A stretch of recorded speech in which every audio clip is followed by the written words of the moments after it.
Well, let's have a look now at the issues that are underlying this crisis. When Barack Obama was elected as America's first black president, there was talk of a new post-racial era in America when colour would not determine a person's fate. The US has had a difficult and bloody history with race from the Civil War to the Civil Rights Movement, and still, as we are seeing in Ferguson, it remains shockingly segregated. Well, earlier I spoke with Dr. David Smith from the University of Sydney. David Smith, thanks for joining us. What we're seeing here with the Michael Brown case and the riots in Ferguson really underlines why America is still so segregated and why race plays such a significant part in everyday life. What is it about America that race still permeates every part of existence? This is a particularly horrifying example of, we see white police acting in a very heavy-handed way towards black males, which has become a routine part of policing in American cities and American metropolitan areas. There's an assumption that all black men are potentially violent criminals. Indeed, this wasn't just the only shooting in recent weeks, was it, the Michael Brown case? It wasn't. There have been 4 shootings of unarmed black men in the last month, which have been fatal. So 4 deaths in custody. These kinds of shootings happen with a sickening degree of regularity. And one of the reasons why there is so much community outrage about this is because internal police investigations into these shootings nearly always clear the police officers who are involved, and nearly always clear them quite quickly. Whereas if a black man is shot by a private citizen, the police are more likely to believe the story that is sold by the private citizen, as we saw in the Trayvon Martin case. The Trayvon Martin case, which of course got a lot of publicity last year and really tapped into a lot of the same types of issues we're seeing playing out in Ferguson. Why is it when you have a case like that, which was such a high-profile case, that there is no significant change, that nothing follows from that, and here we are a year later or so and we're repeating the same scenes in the United States?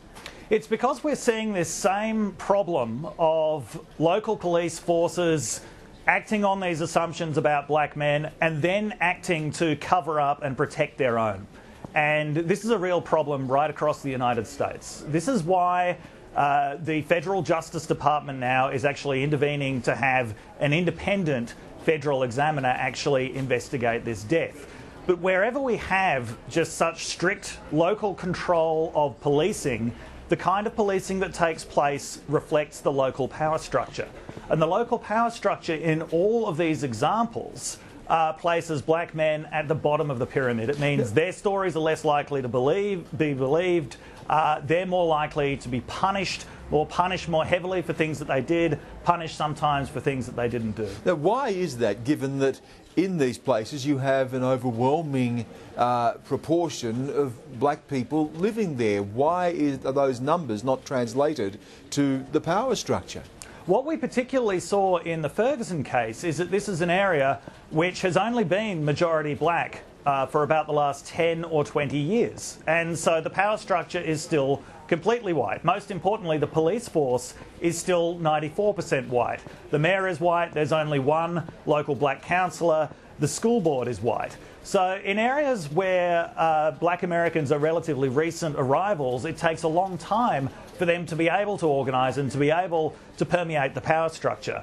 And in the meantime, the whites who tend to control the area, they tend to set up this segregated kind of system that keeps blacks on the bottom.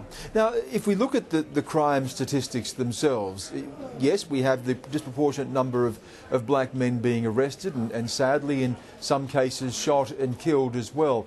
But is there also a disproportionate representation of those particular groups in the crime statistics? Is crime still rampant in those areas? Certainly there are a disproportionate number of African American men committing crimes.